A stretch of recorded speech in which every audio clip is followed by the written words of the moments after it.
नमस्कार. बंधा रुपये आपला पैसा आपली गुंतवणूक कार्यक्रमात आपलं मनपूर्वक स्वागत. आज आपल्यासोबत सहभागी होत आहेत प्रशांत सावंत, शेअर मार्केट अभ्यासक. नमस्कार. आणि आपल्यासोबत आहेत नितिलेश पावसकर, शेअर मार्केट अभ्यासक आणि टेक्निकल चार्ट्स ज्याला आपण म्हणतो त्याचे ते अभ्यासक आहेत. प्रशांत, आपण काल बघितलं 309 अंकांनी पण मार्केट खाली आलेलं पाहिलं सेन्सेक्स आहे. ह्या पुढची दिशा काय वाटते आपल्याला? ग्लोबल क्यूज काय, सॉफ्ट क्यूज आहेत, काय वाटतं तुला पुढची दिशा काय असेल? तर नमस्कार शैलेशजी. आणि मला असं वाटतं की जसं मी बोललो की आपण एक मार्केटमध्ये एका बेअर मार्केटमध्ये आहोत. आता बेअर मार्केटमध्ये काय होतं, रॅली येते, खूप फास्ट येते. आणि तुम्ही जर बघाल गेल्या 2 वर्षात तर असं झालंय की 2020 पासून जे लोक शेअर मार्केटमध्ये नवीन आले, ज्यांनी अकाउंट ओपन केले, ज्यांनी निवेश केले, त्यांना एक फास्ट रिटर्नची सवय लागली. आता ही सवय जेव्हा लोकांना लागते त्यावेळेला मार्केट एक रियालिटी चेक ज्याला आपण म्हणतो बरोबर आहे, हे नेहमीच देतं. तर त्यासाठी तयार राहायला पाहिजे. मला असं वाटतं की साधारण 17,000 हे जे निफ्टीचं लेवल किंवा आपण सेन्सेक्स प्रमाणे बोललो तर साधारण एक 56,500 हे मोठे रेझिस्टन्स आहेत. इथे जर आपण पोहोचलो तर एकदा तरी आपण प्रॉफिट बुक केलं पाहिजे आपल्या इन्व्हेस्टेड अमाऊंटमध्ये.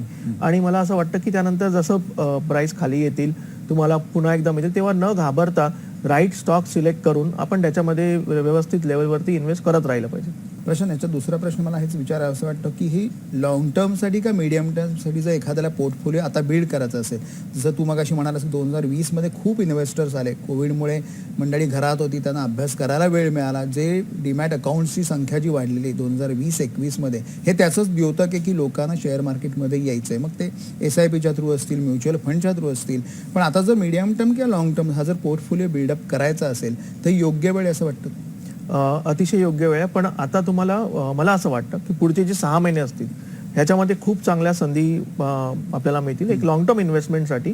आणि मला असं वाटतं की जसं जसं मार्केट खाली येईल तसं एक चूक आपण जी करतो निवेशक म्हणून की आपण घाबरतो आणि बाहेर येतो. मला असं वाटतं ही वेळ अशी असते जेव्हा तुम्ही SIP वाढवली पाहिजे. ही वेळ अशी असते जेव्हा तुम्ही राईट स्टॉक, जसं नितिलेशने सांगितलं की तुम्ही राईट स्टॉक राईट सेक्टर पिक करून कुठे टर्न अराउंड होत आहे ह्याच्यामध्ये अपॉर्च्युनिटी बघून तुम्ही तिथे इन्व्हेस्ट केलं पाहिजे. पण ॲट द सेम टाइम तुम्हाला तुमच्या रिस्कची काळजी घेता आली पाहिजे.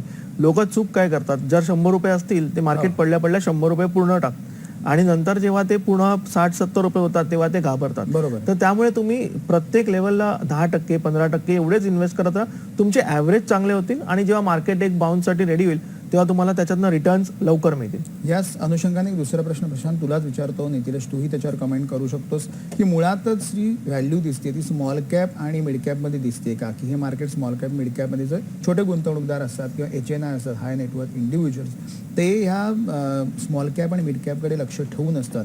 तर ह्यावेळी लार्ज कॅपला पण चिकटून राहायला पाहिजे का स्मॉल कॅप आणि मिड कॅपमध्ये गुंतवणुकीच्या संधी आपण शोधल्या पाहिजेत? आणि तशा असतील तर कुठल्या सेक्टरमध्ये दिसतात?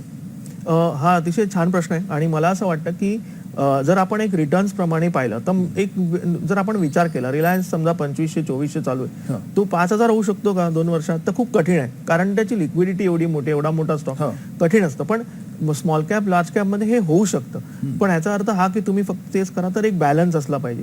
मला असं वाटतं की तुमच्या पोर्टफोलिओमध्ये साधारण 60% फ्रंट लायनर जे आपण म्हणतो ब्लू चिप स्टॉक हे असले पाहिजे, जे तुम्ही रेग्युलर लेवलला. आणि ॲट द सेम टाइम एक 30 ते 40% स्मॉल आणि मिड कॅपचं मिक्सचर असलं पाहिजे. कारण त्याच्यामध्ये जर तुम्हाला असे हे जे जसं की आज आपण म्हणतो बजाज फायनान्स 8,000 चालू आहे, पण तो एका वेळेला 100 रुपये होता. बरोबर. तर तुम्हाला जर पुढचा बजाज फायनान्स आज शोधता आला जो तुम्हाला पुढच्या 5 वर्षामध्ये ते रिटर्न्स देईल, तर तो तुमच्या पोर्टफोलिओ डेफिनेटली असला पाहिजे. आता प्रशांत, स्किल इथेच आहे की पुढचा बजाज फायनान्स आत्ता शोधणं आणि तो एवढं 800 पटीने रिटर्न्स देईल हे शोधणं कठीण आहे. प्रशांत, आता पाऊस चांगला चालू आहे, मॉन्सूनचे जे लेवल्स आत्ता आलेले आहे की देशभर जो मॉन्सून पसरलेला आहे की आपली सगळी ॲग्री इकॉनॉमी असल्यामुळे ते मॉन्सूनवर अवलंबून आहे की नॉर्मलच्या खूप जवळ आता मॉन्सून आलेला आहे. ह्या याच्यामध्ये ॲग्री कमोडिटीजमध्ये तुम्हाला ग्रोथ दिसेल, रुरल इनपुट, रुरलचे क्रेडिट आहे त्याच्यात ग्रोथ दिसेल, रुरल मार्केट्स डेव्हलप होताना दिसतात आपल्याला. ह्यात कुठले स्टॉक्स जास्त बघितले पाहिजे? एक फर्टिलायझर्स आपल्या डोळ्यासमोर येतात, त्यात बऱ्याच RCF गव्हर्नमेंटची कंपनी आहे, त्यात फर्टिलायझर्स तुम्हाला बघितलं तर कोविड काळात सुद्धा बऱ्याच सबसिडी पण आपल्याला दिल्या गेलेल्या आहेत. काय वाटते फर्टिलायझर सेक्टरबद्दल? कारण आता शेतकरी जो असेल तो फर्टिलायझर्स मॅक्झिमम खरेदी होते या काळात. कुठले स्टॉक्स याच्यात बघितले पाहिजे? मला असं वाटतं की फर्टिलायझर आणि केमिकल हे सेक्टर एक कंबाईन करून आपण जर पाहिलं, RCF, GNFC हे 2 मला स्टॉक डेफिनेटली फर्टिलायझर सेक्टरमध्ये.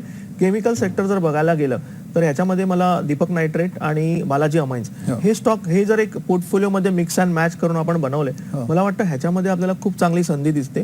RCF मध्ये तुम्ही बघाल तर डिव्हिडंड पेअर पण आहे तो, प्लस त्याचे रिटर्न्स. म्हणजे आपण काय करतो, आपण बघायला जातो की मला दर वर्षात 100% रिटर्न मिळतील, कारण आपल्याला 2020-21 पासून ती सवय हो, लागली. बरोबर. पण मी जेव्हा FD मध्ये इन्व्हेस्ट करतो तेव्हा मला 5% रिटर्न मिळतात.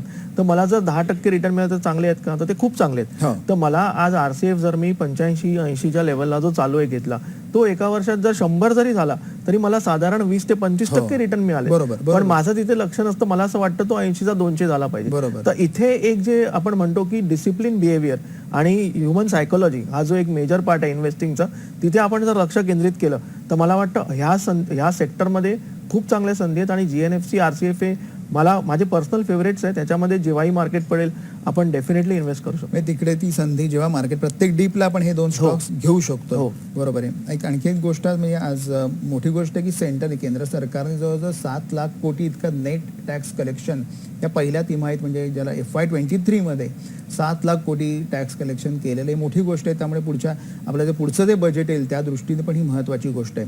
प्रशांत, दुसरा एक सेक्टर म्हणजे आता काल टाटा स्टीलचे काल रिझल्ट आले. जशी मार्केटची अपेक्षा होती त्याप्रमाणे रिझल्ट एस्टिमेट प्रमाणे म्हणजे बाजाराची अपेक्षा होती त्याप्रमाणे ते थोडेसे रिझल्ट दिसत आहेत आपल्याला. मुळात कॉमोडिटी प्राइसेस आता खूप थोड्या कूल होतात. त्याचा इन्फ्लेशनवरही आपल्याला परिणाम पुढे दिसणार आहे. हा सेक्टर कसा आहे की मेटल सेक्टरमध्ये म्हणा काय प्रकारच्या गुंतवणुकीच्या संधी वाटत आहेत आता? तर मेटलमध्ये शैलेशची एक खूप मोठी डाऊन ट्रेंड आली होती, खूप सेलिंग आली होती आणि प्राइसेस जर तुम्ही बघितल्या, साधारण टाटा स्टील जर तुम्ही बघाल तर 1200-1300 लेवलवरून 750-800 पर्यंत आला होता. तर तिकडनं डेफिनेटली एक बाउन्स बॅक येतो. तर ह्याच्यामध्ये आपण टेक्निकलमध्ये किंवा नॉर्मल भाषेत पण म्हणतो की जो खूप जास्त विकला गेला त्याच्यामध्ये थोडा बाउन्स येणार. तर मला असं वाटतं की आज जी न्यूज आली आहे त्याच्यामध्ये एक चांगली त्याच्यामध्ये गॅप अप ओपनिंग होऊ शकते. तो साधारण एक 990,000चे लेवल्स दाखवू शकतो.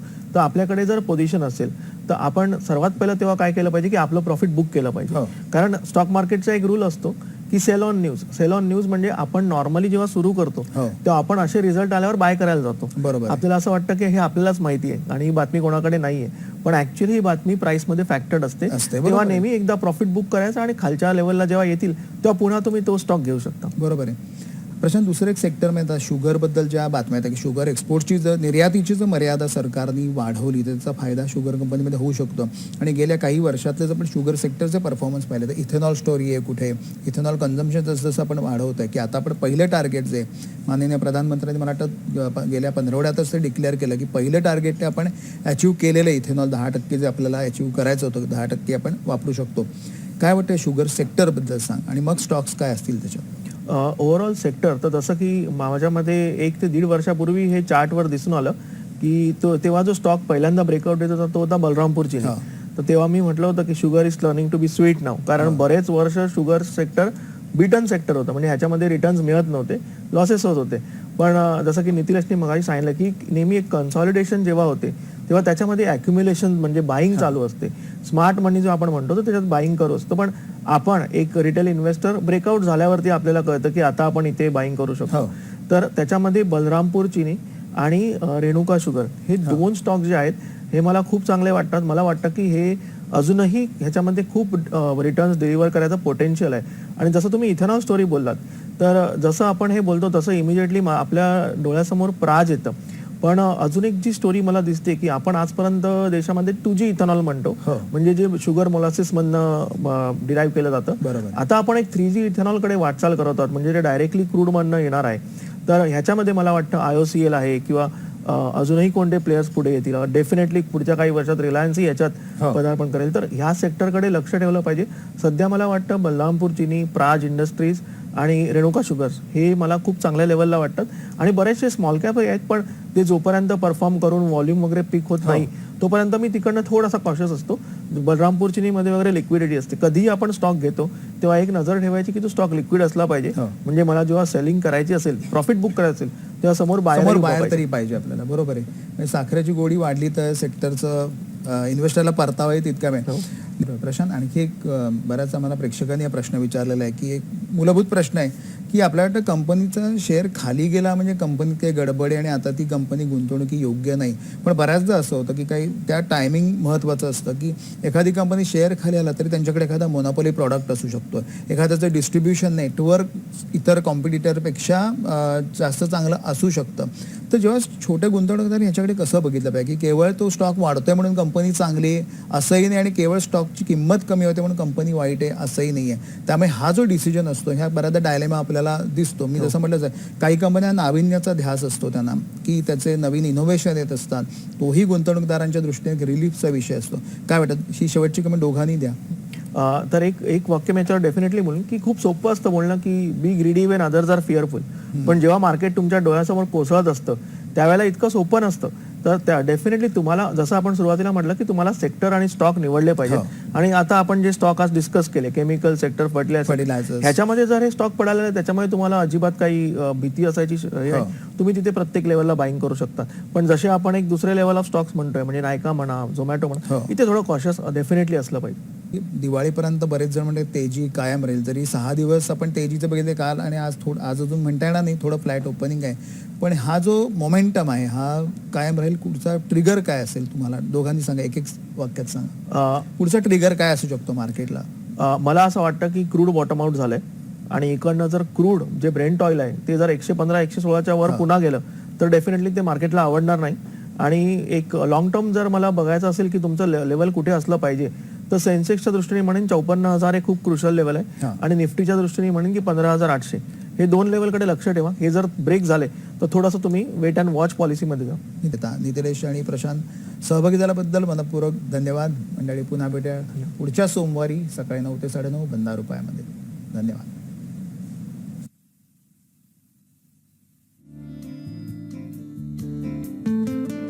बीएसई इन्व्हेस्टर्स प्रोटेक्शन फंड प्रस्तुत बंधा रुपया.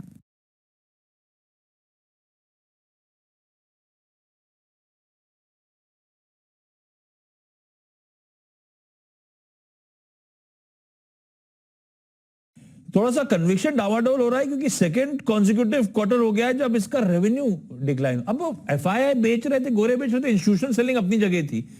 ये रेवेन्यू मोमेंटम क्यों लूज